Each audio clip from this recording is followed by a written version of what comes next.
Well, hello there, listeners, and welcome back to another Uber Cinco. This is episode number 2, and if you're returning, grazie. And if this is your first foray into the den, mahalo! This is Uber Cinco, the podcast where we deep dive top fives. I'm Mitch Brinkman, your host for today's festivities, and our matchup today is Brian Ernst versus Nathan Hennenfent. Today, our contestants will reveal and defend their top 5 moments that a cell phone with internet would have come in handy dandy.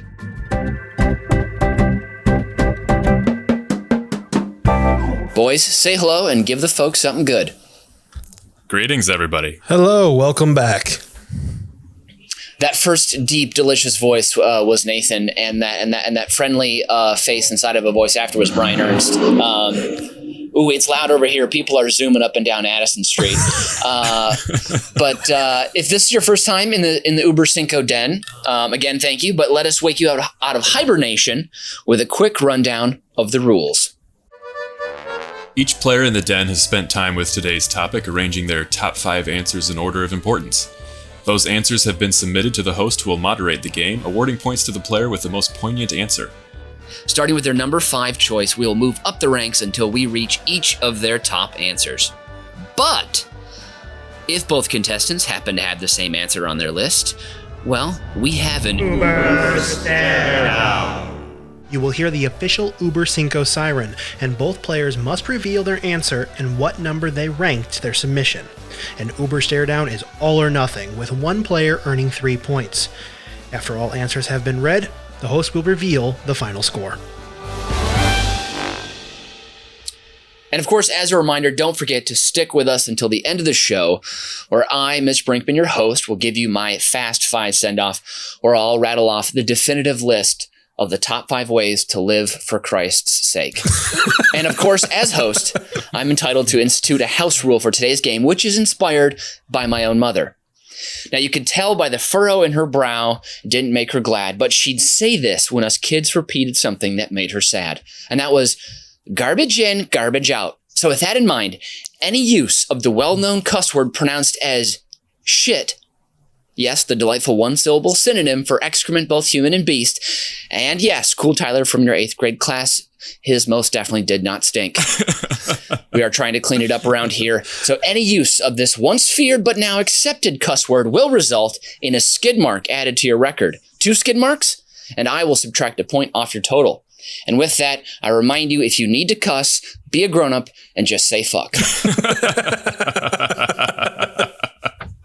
I could dig that rule. I like it. Okay, good. All right. So I have my handy dandy trusty little notebook here. So I'll be making my marks, keeping tally of the points. Going to lose a lot of points today. and of course, Brian, if Nathan says it and I don't catch it, feel free to rat him out. Nathan, you do the same. Okay. You got it. So here we go.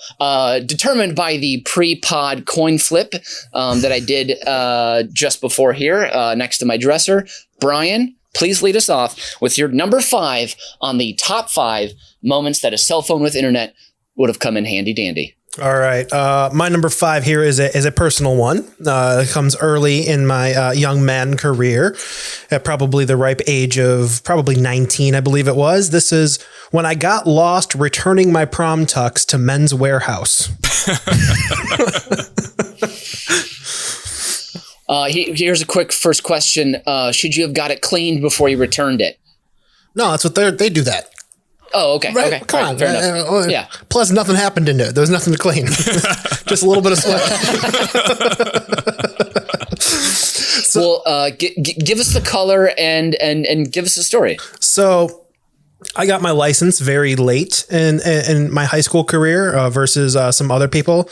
My parents instilled a rule that now as an adult I agree with, was that I could not get my license until I could pay for my own insurance. So I had to get a job. So I didn't get my license until I was on the cusp of 18, 19 there. And after prom, I had to go return my tux. And I'm like, no. I'm going to do this myself. I'm going to run an errand. I got this.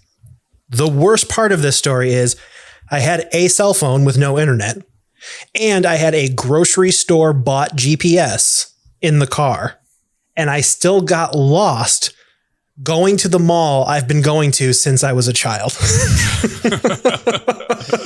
This sounds like new driver nerves to me. Oh, it completely was. Like I was extremely confident before I left the house. Like I knew exactly what route to take. It was there, but I was thinking of a completely different location. So my confidence completely wore out when I did not recognize anywhere that I was going.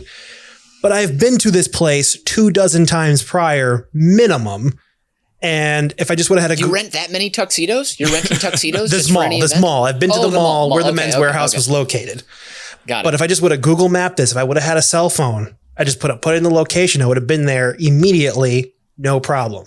But how far afield did you end up? It was about 20. The actual location is 20 minutes away from where I grew up. So I should have been a 40-minute round trip, 45 given bit or batter with the actual salesman.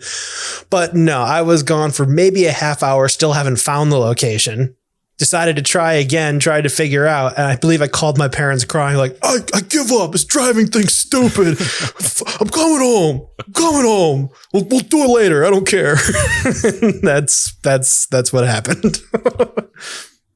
Now, I know with Tux rental late fees, I unfortunately became a veteran of those when I went to 4 proms in 1 year. Thank you very much. Wow. And I found out that the late fee, if it is late, it might just be better just to buy it from the place. Did you end up buying it or did you get back in time? I got it back in time. I think we either went up later that day or the next day and we got it taken care of. But thank God. The lesson learned there was for me to be much more aware when I'm a passenger in a car, because I had probably a good 12 years experience leading up to this that could have gotten me to this mall on time. But I suck. On top of this, were you a cautious driver as a new one? I was cautious when the only rule I ever remember kind of trying to break a little bit was the letting off the brake and edging into the intersection, waiting for that red to turn green. That was like the most I ever pushed the boundaries. I wasn't. Well, you have to, because you've got to beat the guy next to you off the line. That's the most important thing. Yeah. And I remember my dad still like doing the driver's permit. My dad being in the passenger seat and me like easing off in that.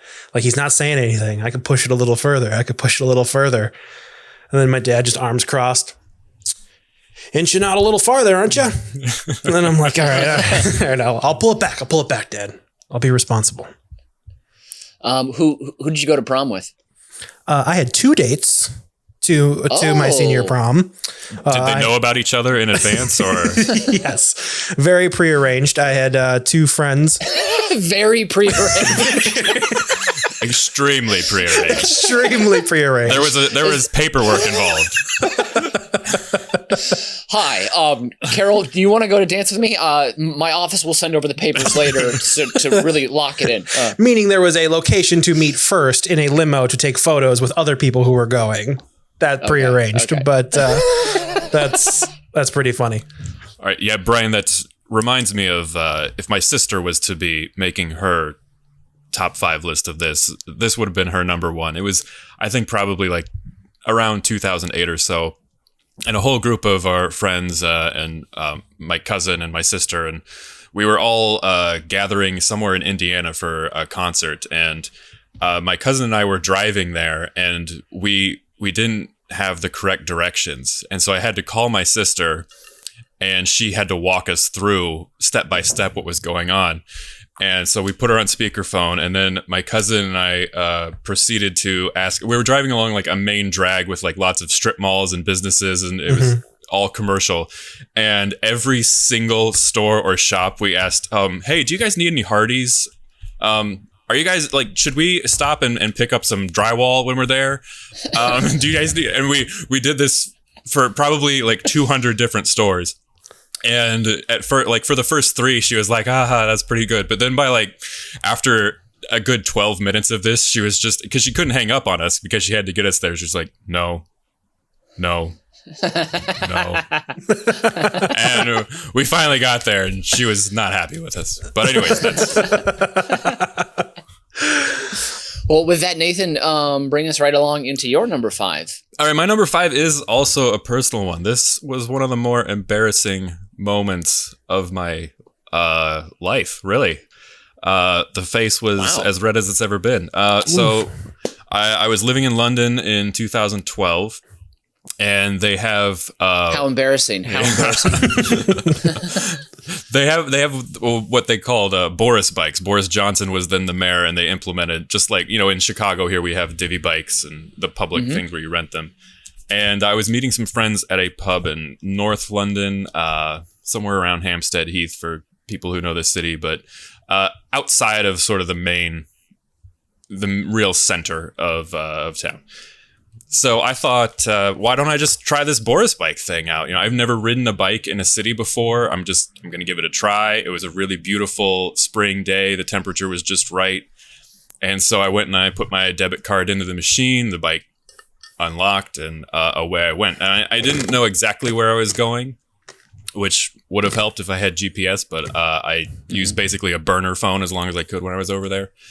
And so I rolled along and took some twists and turns, and finally I got to the general place where I knew the pub was, saw the pub, and then I looked around, and somebody yells over, he's like, "You're a bit far out with that bike, mate." And I'm like, what? And then I look around, I'm like, oh, I didn't know this, and the internet could have told me, but the Boris bikes are we're only in very, very central London, like only in tourist areas. Oh, and so I'm way out there, and so I'm standing outside the pub, and I'm like, man, I don't want to turn around and go back. I've taken this like almost hour-long bike ride to get up here, and they so this guy, there's nowhere I can put it. I can't. London is a city of thieves. Like if this bike gets stolen, I lose. I would get charged for it. I would lose lots of money.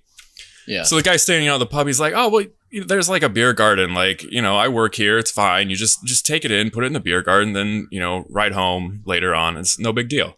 So I walk in, and it's a huge pub. It was like an old house that had been sort of hollowed out on the ground floor. And so it's really enormous. And my group of friends is like all the way at the back, sort of the beer garden, and it's packed. And I walk in wheeling this bike across the pub floor. And then the man behind the bar yells, "What the hell are you doing?"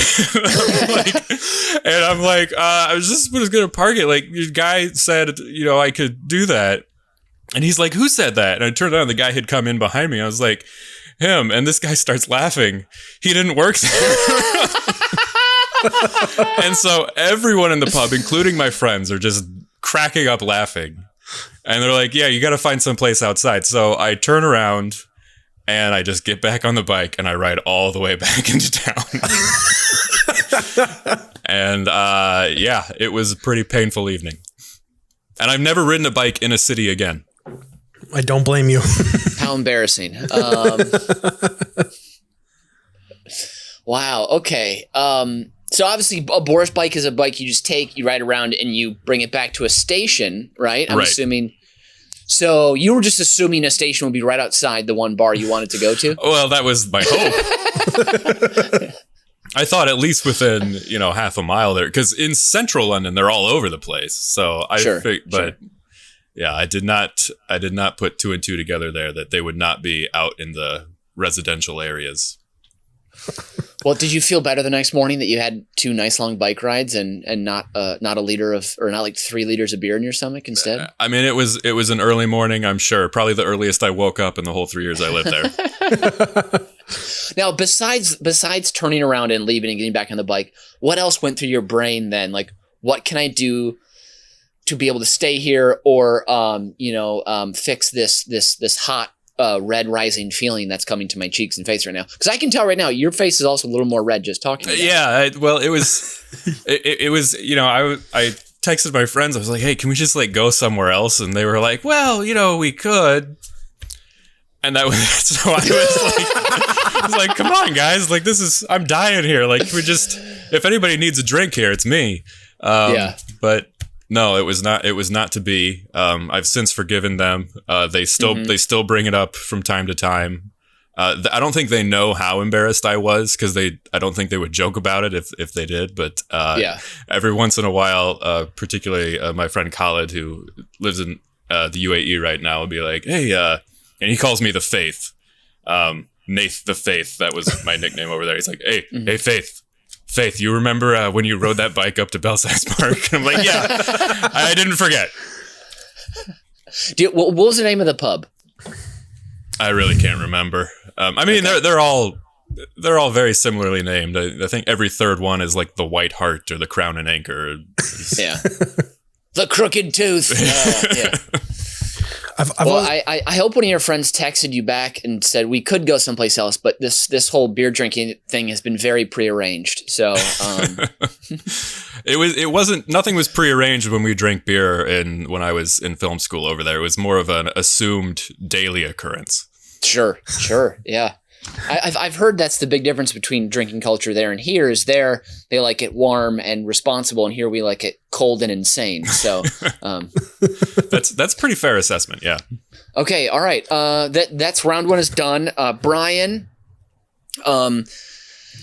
I was going to give you 2 points, and then I'm glad I asked you a question, and we found out that you had 2 dates. So that's going to kick you up one. So, Brian, you're getting the full 3 points for that. I always like to hear tales of young people trying to traverse the world.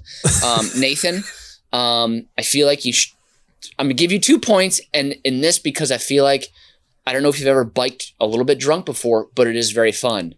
And I feel like you should have walked up to the bar, ordered a shot and a beer, slammed him, and left. So, I don't know. That's just me. Wow.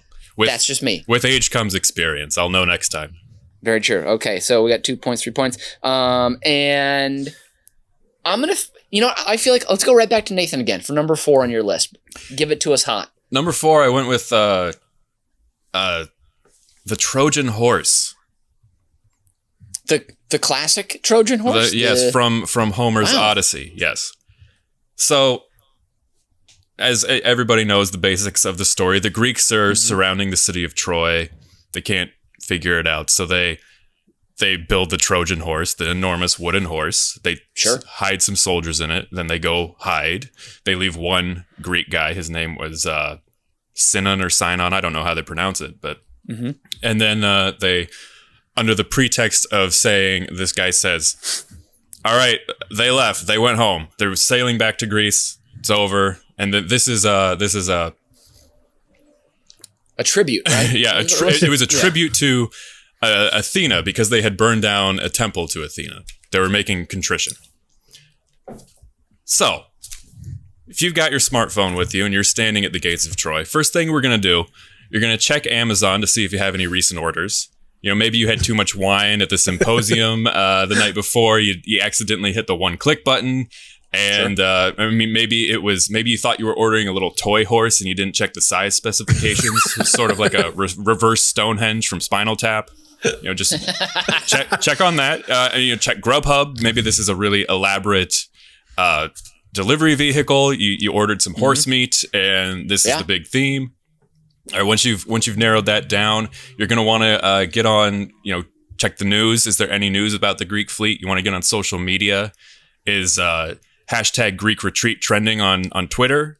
Do you follow any of your enemy soldiers on Instagram? That's a pretty good strategy, I think. Are they posting pictures out at sea or reuniting with loved ones? Oh, can I just mention, if a soldier's doing a selfie, they probably have the sword in the picture, right? And swords can do some good reflection. So maybe you can find out there where in fact are they at that current. You do the classic zoom and enhance. Exactly. Yes. Yeah. That definitely is a real thing. Yeah. Enhance. Enhance. Yeah. Yeah. But then finally, the last thing you should be doing is just Google things like giant wooden horse fake or giant wooden horse trick or giant wooden horse trust, just to see if there is a precedent. Sure. I think you need to do your research. You need to do some fact checking before you just let this thing in and disaster befalls you.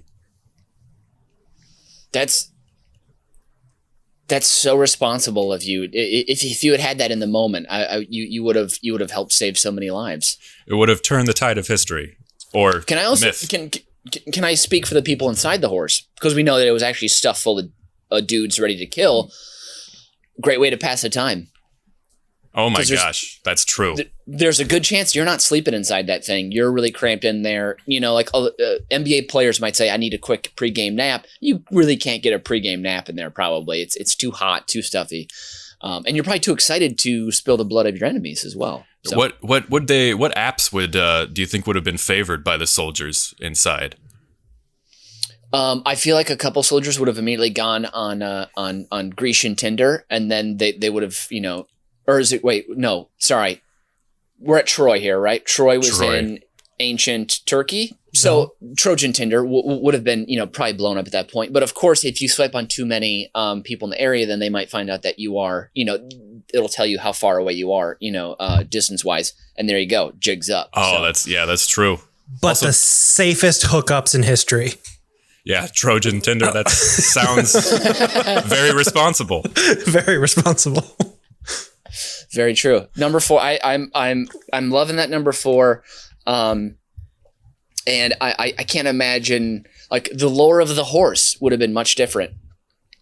It would have. I mean, we wouldn't have heard about it. It would have made a boring chapter in Homer's Odyssey as well. They built a horse, and then they had to dismantle the horse. So, can you imagine a soldier like cracking a hole open and you just out peeks like 12 faces and like, come on, get out. Get out. You're like, I can't believe they didn't fall for this. Oh, this plan was foolproof. You get out and stretch and your bones are cracking. Yeah. All right, Brian, that moves us on to your number 4. So my number 4 is not really a historical point or a personal point, but it's if a plot point of a major piece of entertainment was shifted, it would not be as famous as it is. Okay. So a top moment where a cell phone with internet would have come in handy is nearly every plot of Seinfeld, but specifically the Chinese restaurant episode. So people who are familiar with this episode, you got your 4 main characters who are waiting in the lobby of a Chinese restaurant. Table's not ready. Insanity ensues while they're waiting. End of it, they leave. Then their name gets called out. So basically what would happen, just Seinfeld in general, if you had a cell phone with internet, George Costanza would have gone viral when he started double dipping the chip. Every blind date Elaine went on would have been rendered useless by Tinder. Kramer most likely would have been New York's best Uber driver. And Jerry would have an Alexa drop-in or FaceTime from his parents from Florida every day. So this place is ripe for a cell phone. But in this episode that solidifies it as one of the world's best sitcoms as the show about nothing, a cell phone would have given them a open table reservation, or they could have been watching YouTube or reading the New York Post while they're waiting for their table. George wouldn't be waiting for a call back on the payphone. He'd just be quietly texting his girlfriend or whoever he was trying to get in contact with. They would have left a nasty Yelp review of this restaurant, and they could have just searched for Chinese restaurants near me, and the episode would have been over right at the start. So cell phone definitely would have come in handy in this Seinfeld classic. So what you're saying is you'd rather watch that episode of television where they just go find another meal? No, I'm just saying it would have definitely come in handy in this plot point. No, that's right. It would have ruined the show, which would have made me really sad, but I love the idea of a daily Zoom meeting with Morty and Helen Seinfeld because they were my 2 favorite characters on the show. That would have, so you would have lost a lot of the good stuff, but you would have gained something else. One door closes, another opens. Yes. I would watch 22 minutes a day of Jerry talking to his parents or George talking to his parents, both on, Zoom, whatever it is, FaceTime, Facebook, Connect and Track, or whatever they're calling their video messenger service now. You could get a season and a half out of Frank Costanza trying to figure out how it works. Or him leaving the camera on as he's getting undressed or dressed. And George be like, Dad, turn it off. Because I've thought about this a lot. We all like coming up with ideas for movies and stuff. And it's just like the plot points of the 80s and 90s and anything prior are a lot harder to come up with in today's time because of a cell phone could solve almost everything. Horror movies where you're stuck inside, you can call for help. If you're doing this, I just want to get directions to this thing. Oh my God, the call is coming from inside the house. All right, I press a button on my phone, all the doors lock. It's like you could figure this out pretty quickly, where a cell phone kind of ruins a lot of plot points. So what we're saying is no good movies will ever be made again. True. Very, very true. But if you have noticed, a lot of things is like, oh man, my phone's dead. Happens really early in the exposition now because it's like, cool, wipe that off the slate. Now we can tell a story. Wait, these people can't get in communication with each other? They're not going to get to the same place at the same time?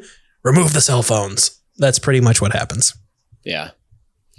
Well, guys, both your number 4s were excellent, and I like the thinking out of the box. I like taking a situation and extrapolating it out. So, but it happened at the same time. So I'm gonna give you guys both 1 point. So no one gained an advantage, and it's not 3, it's not 2, it's 1.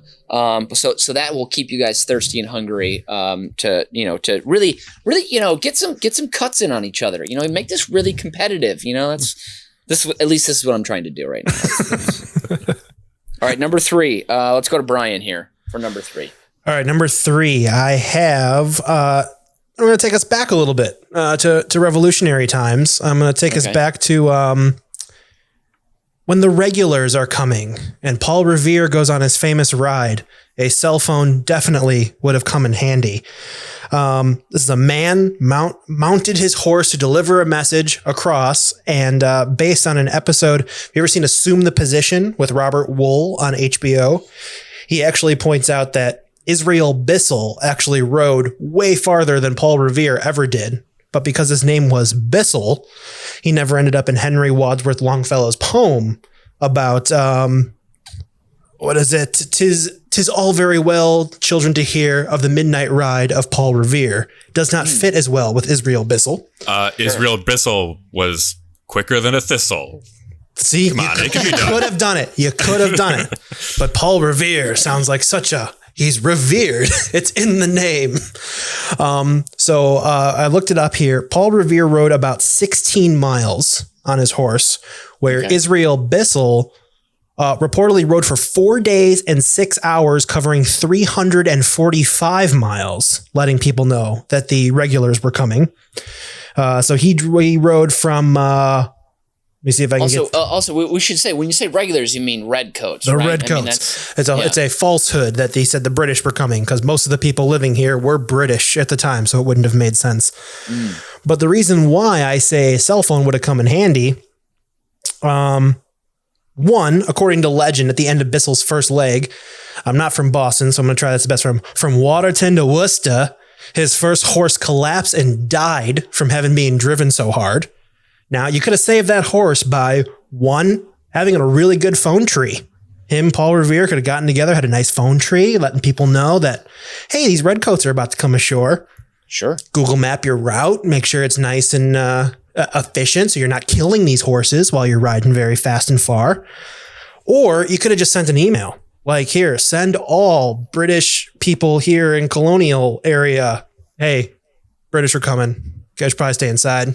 It's not good.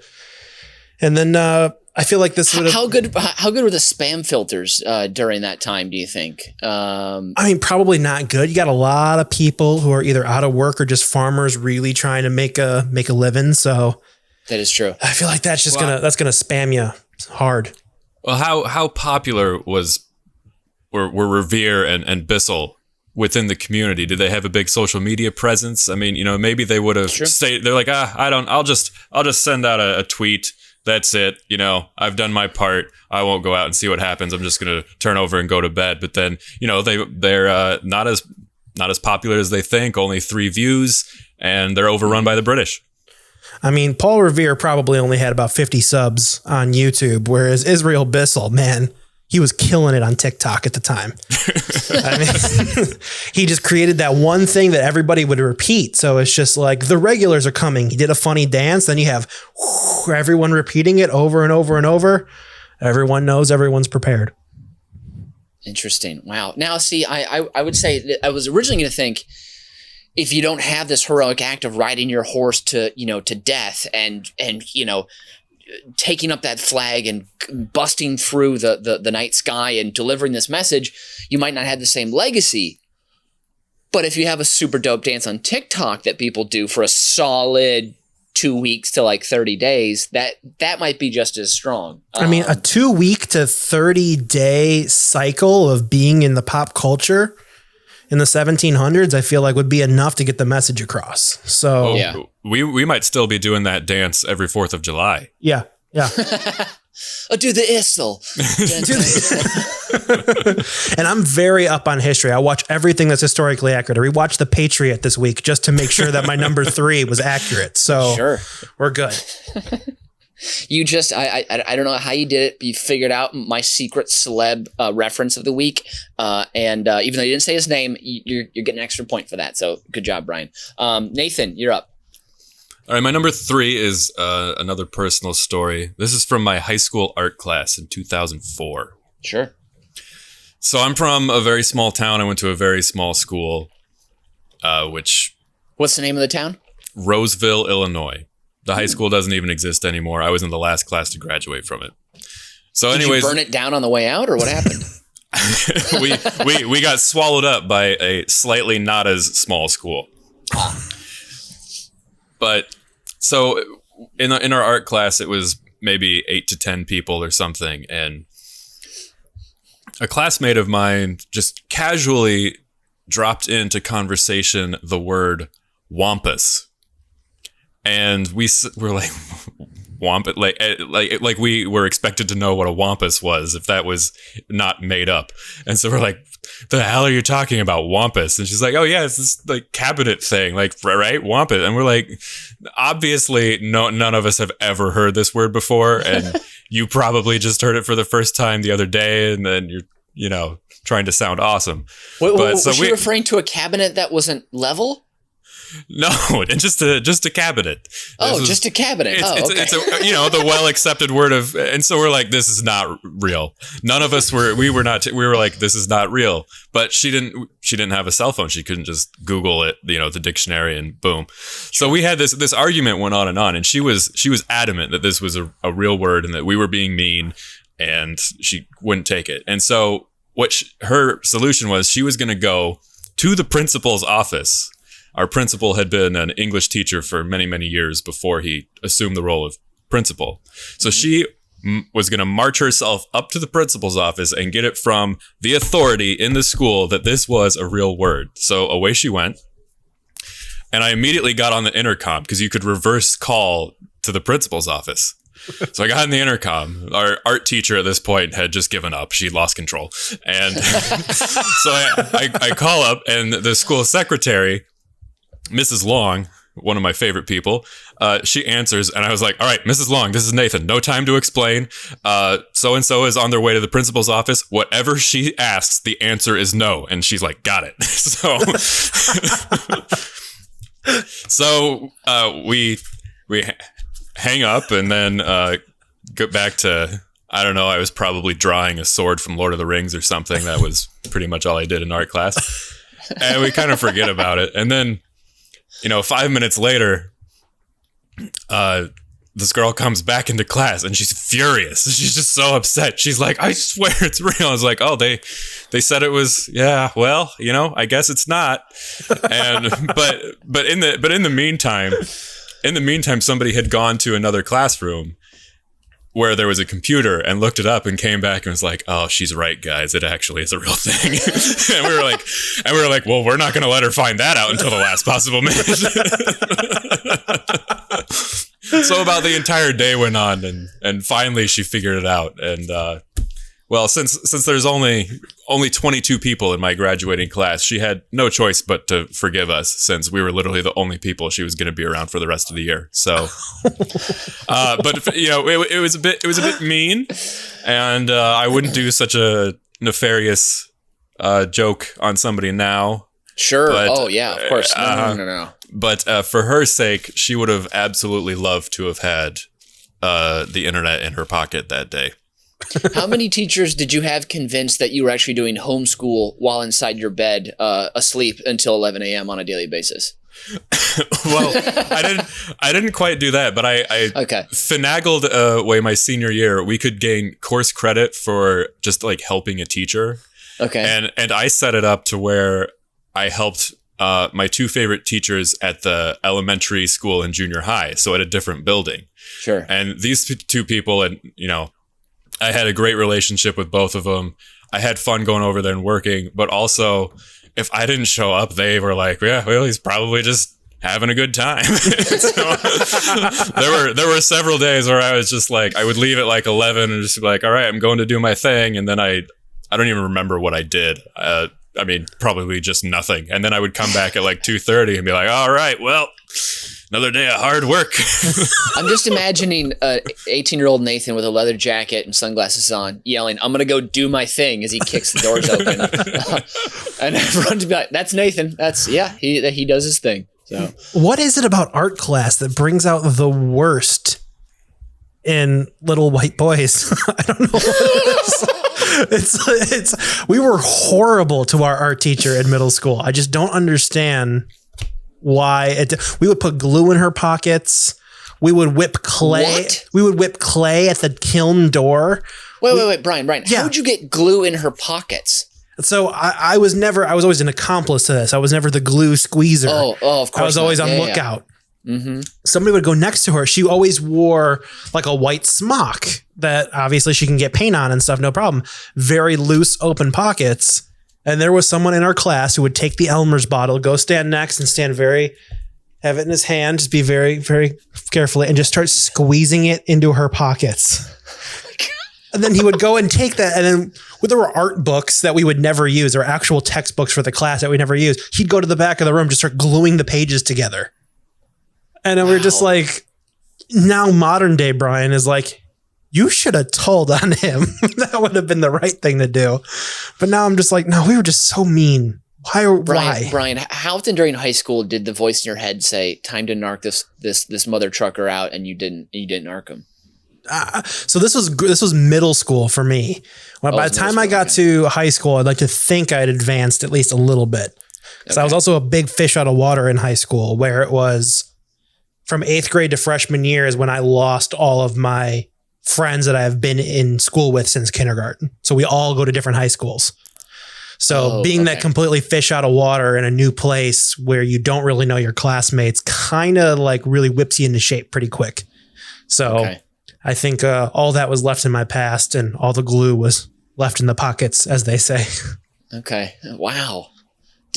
Little devil boy, devil man. I'm not proud. I'm not proud. All right. Well, hey guys, that was round 3. Very nice. You both, Brian, I got to say, I love revolutionary history, and I liked you brought a new light to this, because I think a lot of people probably didn't know there was other people besides Paul Revere. I'm going to give you 3 points for that. And Nathan, to learn more about your bad boy streaks and tendencies, I'm always enjoying that. And also you gaslighting someone into thinking a tough word that was real was not real. So you both get 3 points. Nice job. All right. Awesome. Fair enough. Both bad boys. Okay. Number 2. Let's keep it moving. Let's go with Nathan this time. All right. This is another story from my past. This was at a bus stop in Camden Town in London, 2008, way late in the evening.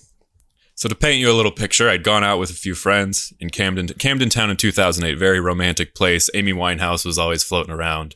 You know, this was the real deal. For a 22-year-old Nathan, I was loving it. So I think we were at one of the big pubs there. I think it's called the World's End. I think that's where we were. Anyways, the night starts drawing to a close. We go get our late night food. Streets are crowded. People are urinating all over buildings. It's just magical. Sure. So we get to the bus stop and I see this very beautiful young lady, and I decided I'm gonna have to talk to her. And she's, we were kind of eyeing each other. So I start talking to her, and my friends have no patience. They're just like, "We're all right, see you at home. Bye. Like, have fun. Do whatever you got to do." And so I stand there and I talk to this young lady. She was from Turkey, I believe. And it goes fairly well. We have like a 15-minute chat or something. We exchange numbers. I'm feeling good about life. But the buses are passing by. And finally, I've got to get on the night bus home. And the night buses are quite infrequent.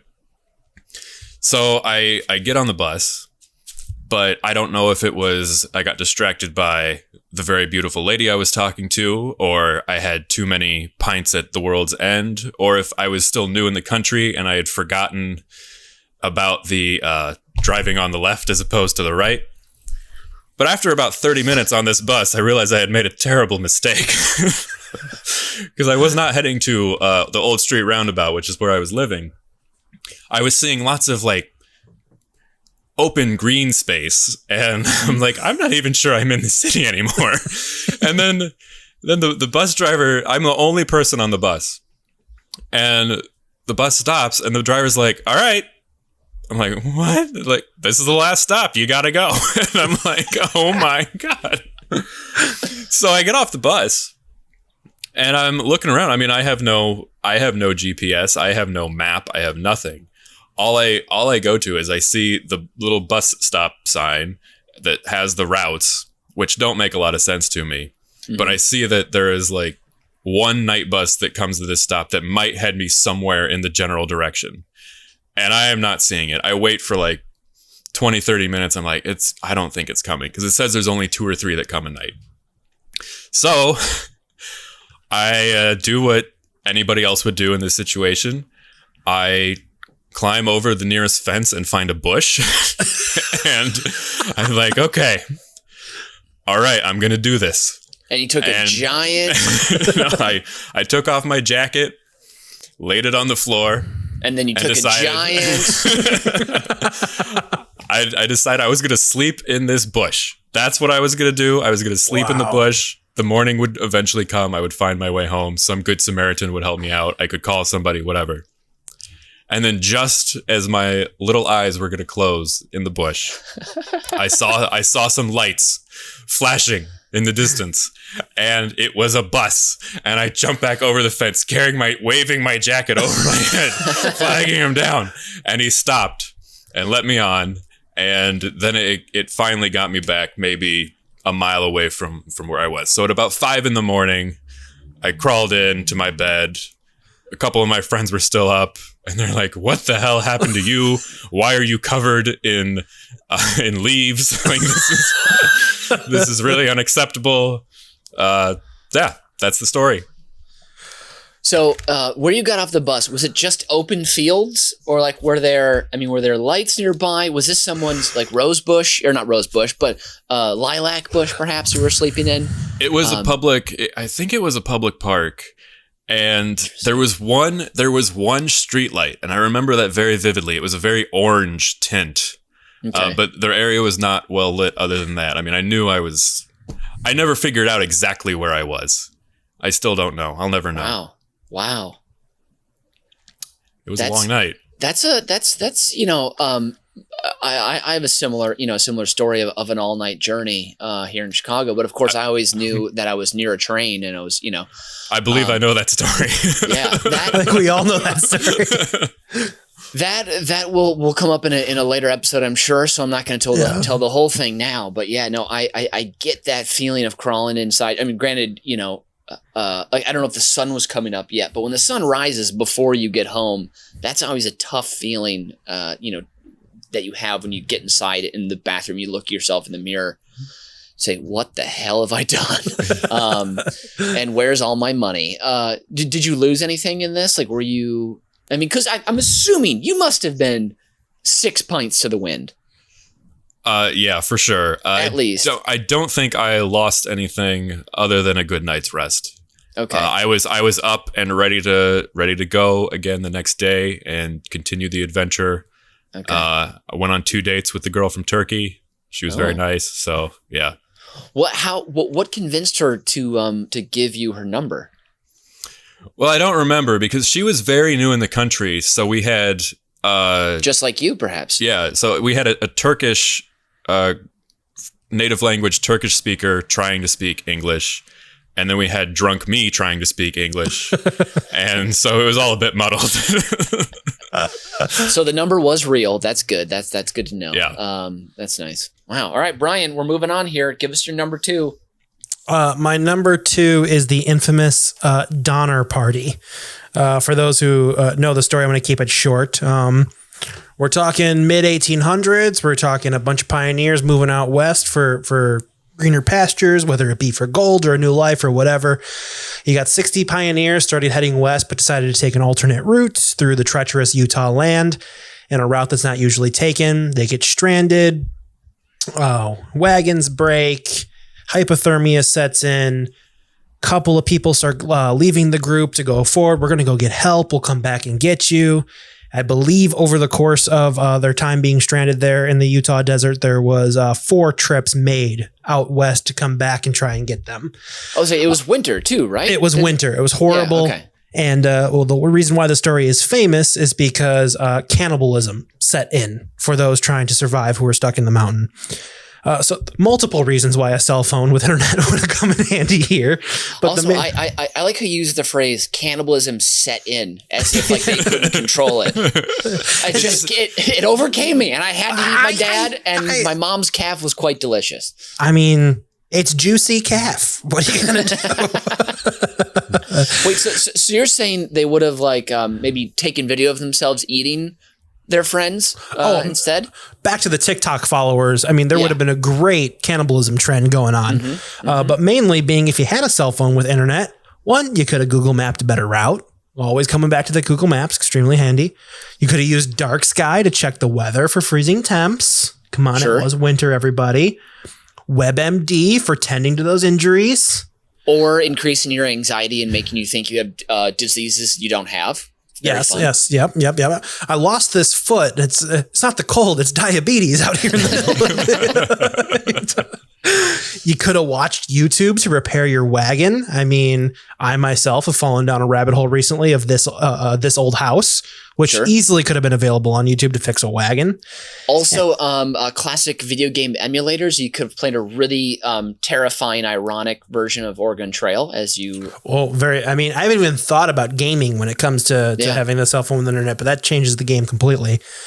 Also, when folks went ahead to go get help and come back, he could have been G-chatting. Hey, I'm 30 days out. See you in a little bit.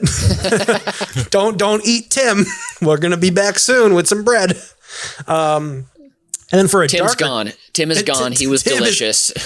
Tim's hanging in my shed, drying out with a bunch of salt right now. Can we move on to somebody else? So you're in your situation, they also figured out how to build a shed on YouTube, and they built a shed. Of course. You gotta have a meat shed. What are you talking about? And then for a darker take, my favorite take here is that you could have looked up some great recipes for marinating flesh. I mean, that would have been super helpful for the Donner Party. That's great. Now I'm trying to think of you're gonna probably find some wild thistle that would probably go really nicely on that meat as well.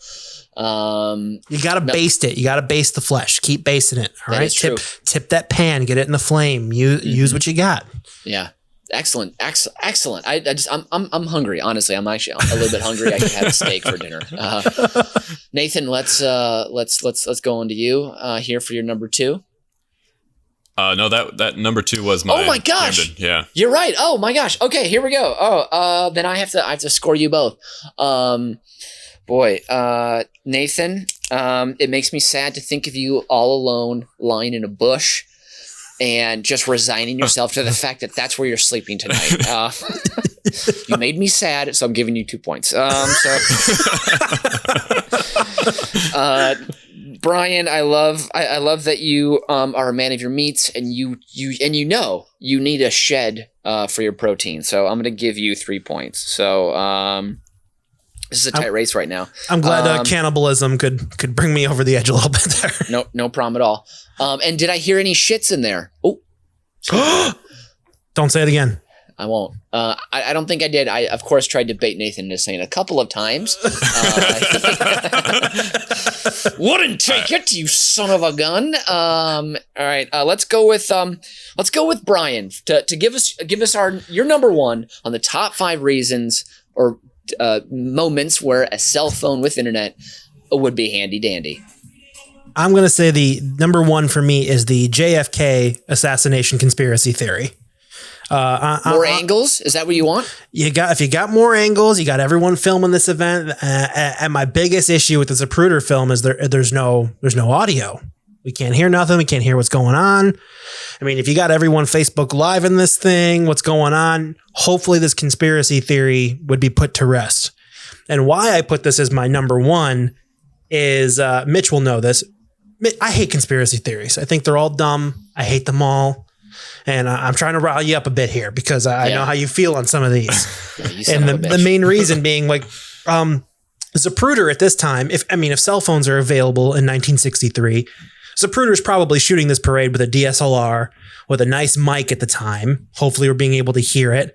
He'd be able to wirelessly transfer that to his cell phone, get it on YouTube, no problem. Well, hold on. The thing is not just because cell phones exist, all those nice cameras also exist. Well, they do in my number one. Okay. All right. I'm just trying to keep you honest here. That's it. All right.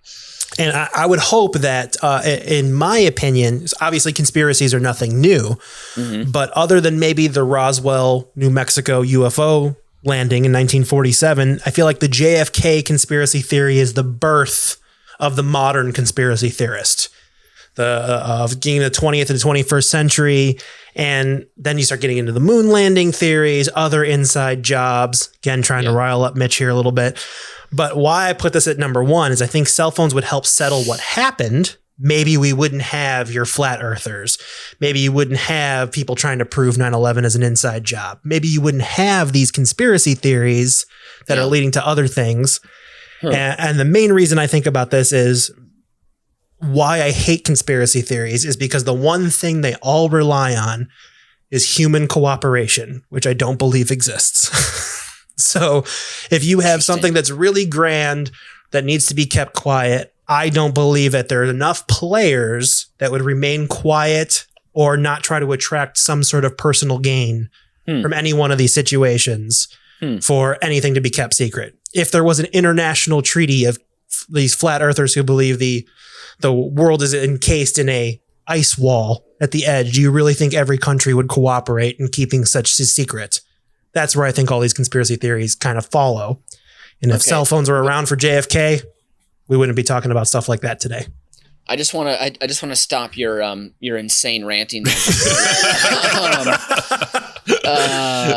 Do you believe in motive? Because there's motive behind every single explanation of why we didn't go to the moon. There's an asteroid belt around there. The American people needed to believe in something larger than themselves. I believe the asteroid belt is after Mars before Jupiter. Who better to deliver that than the very first Catholic president who's young and good looking? And sure, it wasn't an actual tan. It was a disease he had that made him look, yellowish, whatever. But he is the perfect vessel to deliver that message to the American people. And, I don't. But Brian, they built the rockets. They built the huge rockets. And if it was like, all right, well, to make this doesn't conspiracy, mean they're not floating around in space.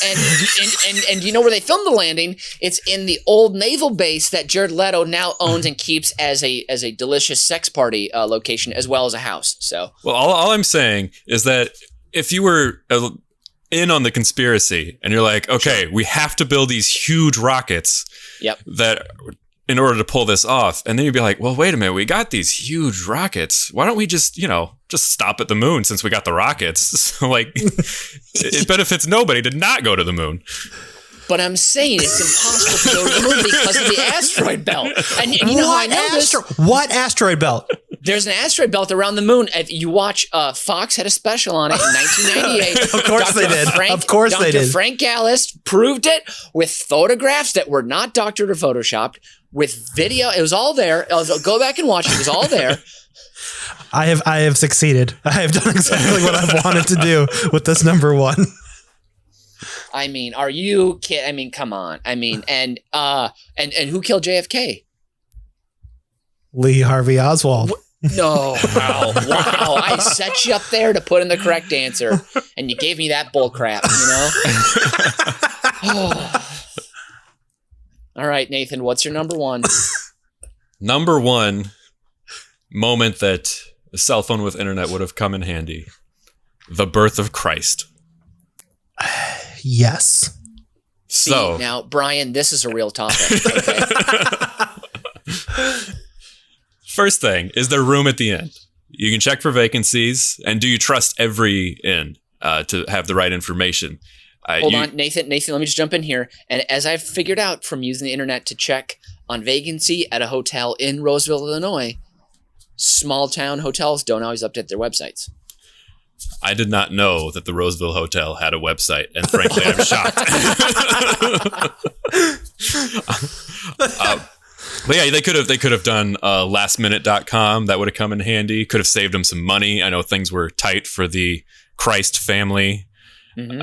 You could have done TripAdvisor. You know, there might have been some complaints from previous disgruntled customers who were distraught they had to sleep in a manger with sheep and cows and donkeys. You know, that would be a good warning to have.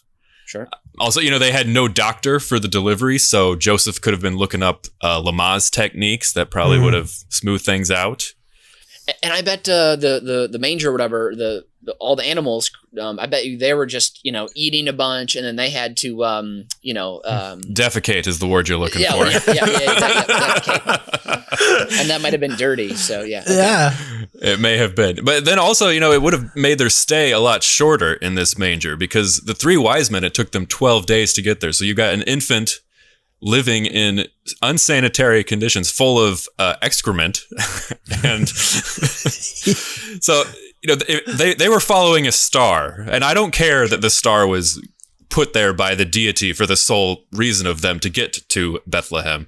But GPS would have given them the fastest available route, updated traffic information, accidents, road closure construction. They wouldn't have gotten stuck behind that huge herd of camels.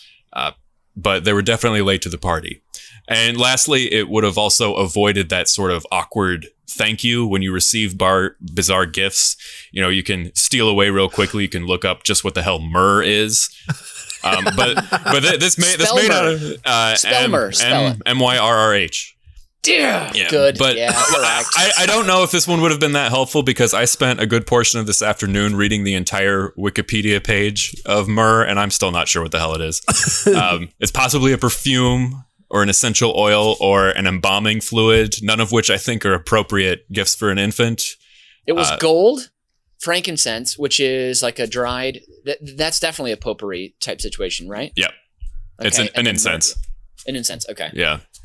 And then myrrh is, as you're saying now, don't know.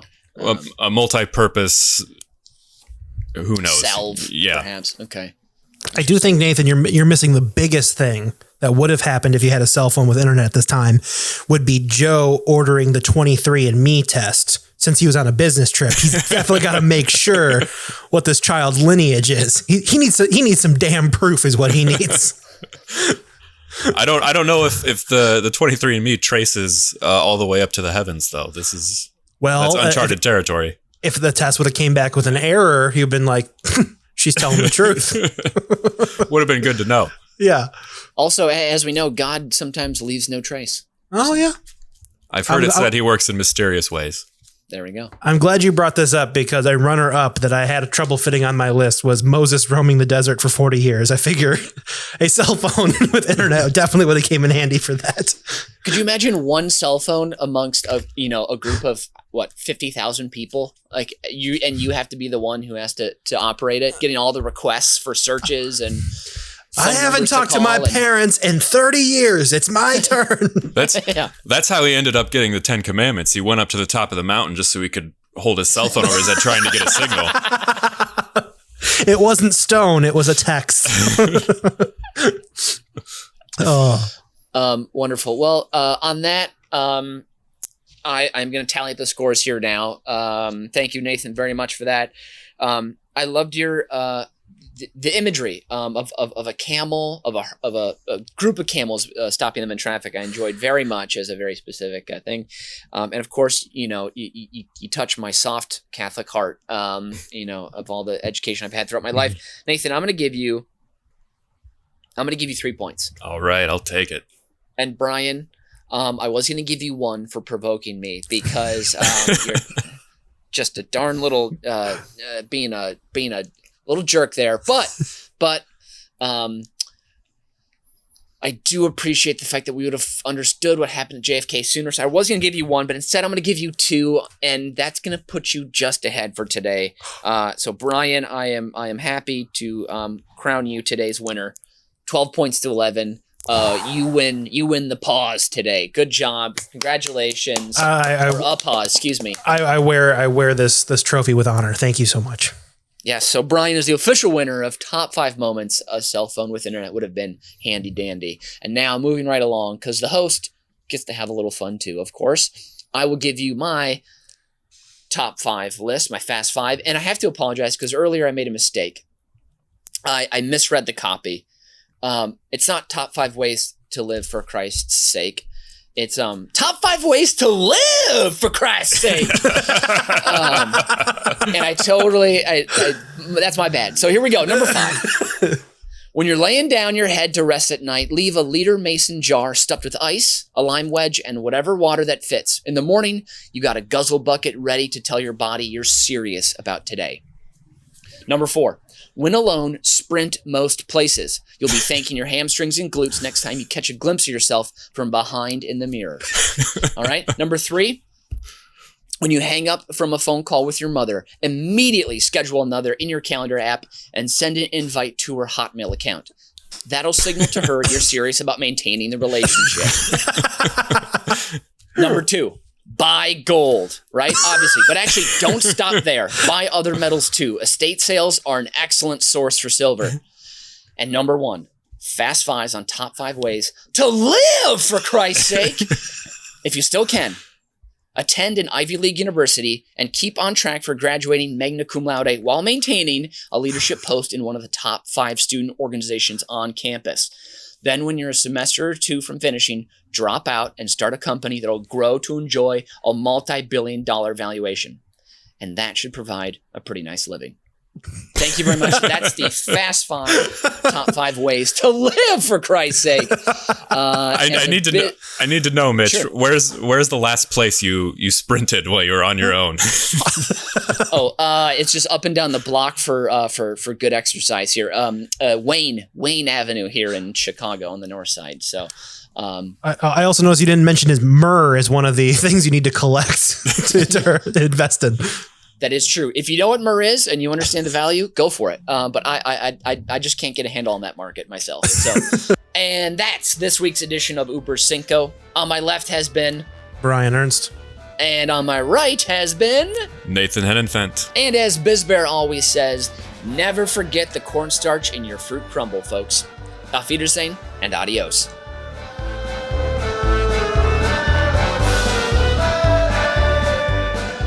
You've just listened to Uber Cinco, a production of UBK Studios. Subscribe to the show on Apple Podcasts, Spotify, Stitcher, or wherever you get your fine podcasts from.